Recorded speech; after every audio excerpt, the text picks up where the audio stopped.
Ну, Twin Depths, вы, наверное, тоже догадались, откуда это, так сказать, название, потому что есть Twin Peaks, вот, а здесь у нас, потому что Дэвид Линч — это один из моих любимых режиссеров, которых я просто люблю и обожаю, и всегда смотрю с большим удовольствием.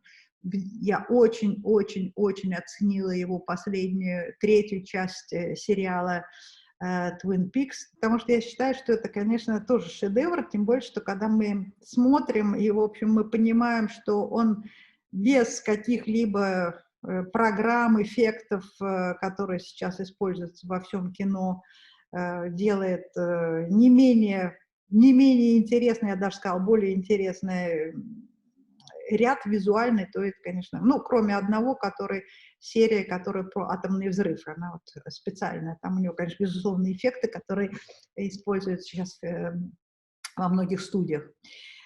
Вот, а так все остальное — это Дэвид Линч, как Дэвид Линч. Поэтому это как бы отношение, откуда название, а вообще, значит, это работа, которую я сделала, я была в небольшой резиденции в Монтенегро у Люды Белоу, потому что у нее есть такая небольшая резиденция в ее галерее «Александр».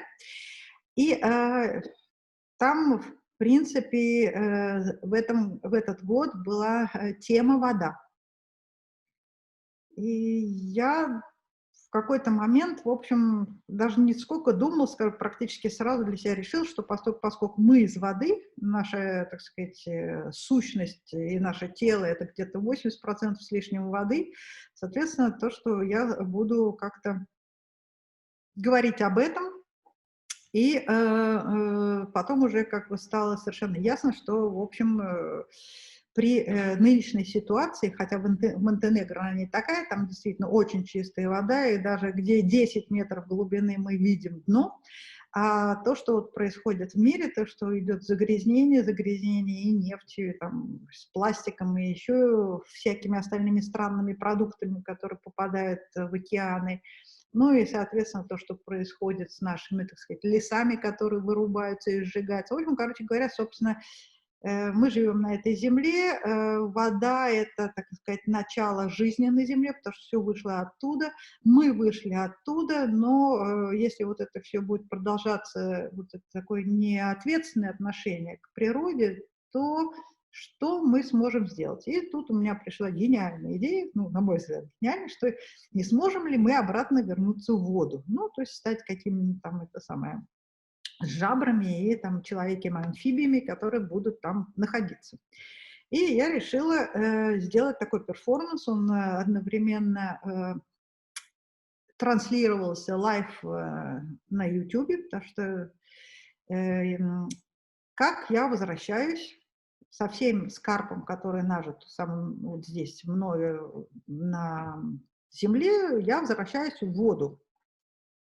И, соответственно, что для этого было сделано? Все было очень просто. Я установила подводную камеру, старенькую, но которая может стоять в любой воде и которая может там снимать. Я ее установила, она непосредственно сразу была связана с компьютером. И далее я решила, так сказать, в течение недели, 7 дней, так сказать, сделать перформанс. Но 7 дней тоже я люблю такие какие-то символические вещи, потому что 7 дней для создания мира у Бога заняло. Ну, в общем, я решила, не смогу ли я вернуться в новый мир как бы для человека, который и старый, и новый, и за 7 дней как-то адаптироваться. То есть, ну, соответственно, так как это идея, то, что мы возвращаемся со всем, что мы имеем, то я всегда хорошо одевалась, какие-то приличные там вещи, там, юбочки, кофточки, шляпки, вот, и погружалась под воду. Ну, соответственно, первые 2 дня погружения были очень сложные, поскольку, во-первых, я не ныряю, я не умею нырять, и плаваю я не очень хорошо. Поэтому, соответственно, для того, чтобы делать подводную съемку, да, вот с этой трубочкой, как бы, было очень сложно.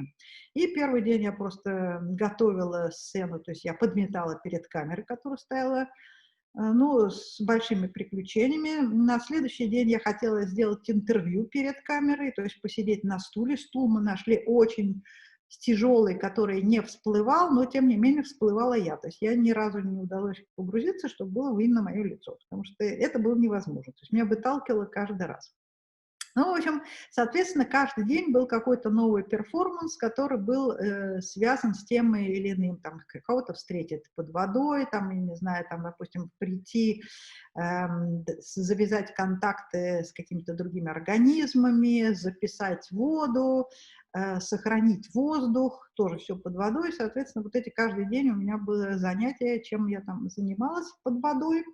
Вот, и последний день, это был 7-й день, это был день отдыха, как бы, и я решила, что я сделаю стриптиз, который тоже не удался, потому что фактически каждый день что-то не удавалось. Это была бесконечная неудача, бесконечный провал в каждом перформансе.